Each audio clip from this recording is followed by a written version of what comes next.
Welcome to another Equip 3-minute video to equip you with some information that you can use this week when you're working with your team. We're continuing our discussion of the science of self and the types of scientific assessments we can put together with our intuitive natures in order to really understand people and motivate them and manage them and make correct decisions based on some science behind the normal intuition that we use. So today I'd like to focus on emotional intelligence. Many of you watching this video have probably read Daniel Goleman's seminal work, Emotional Intelligence, way back from 1996, or if you haven't read that one, I definitely recommend it, or his follow-on book called Social Intelligence. And Goleman gets into the brain science behind emotions and how we react, and that's what his studies have found as they hooked people up to electrodes and studied them in emotional situations, what happens in order to allow them to have some emotional intelligence. So the question becomes, in today's business world, well, how can we measure this? Because I don't have time or money to put people into these emotional situations, hook them up to electrodes to find out how they react. Are they calm? Can they control themselves? All those types of things. And that's where our partner, TTI Success Insights, comes into play.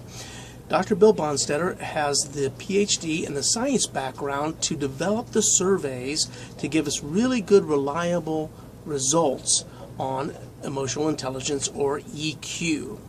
And the things that we look for and measure, we look at some internal factors and some external factors. The first internal factor is self-awareness.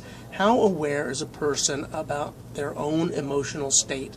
Not only in general, but given stressful situations. On a moment-to-moment basis, how aware can they be about their own emotional state?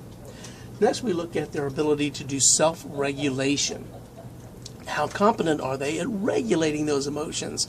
Of course, the happy emotions are pretty easy to let go and let them out, but sometimes we don't want some of the negative emotions, that anger, frustration, to come out. So we want to measure how well people are at regulating their emotions. The other internal factor that we look at is motivation. We all know that emotions are going to drive behaviors. People buy emotionally. You've probably all heard that. So what are those internal motivational, emotional appeals that we can use to really motivate our team and tap into our team? The external factors would be below this line, and that's empathy. The first one is empathy, and how well do they understand others' emotions.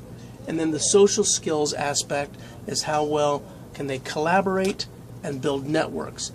And so much of what we do these days is about collaboration and network building. So think about this as you're assessing people, as you're assigning them to roles. Not only how do they behave, not only what are their competencies, but what is their emotional quotient? And how will that impact them in their next job? Thank you very much for being with me. Look forward to having you on the next video.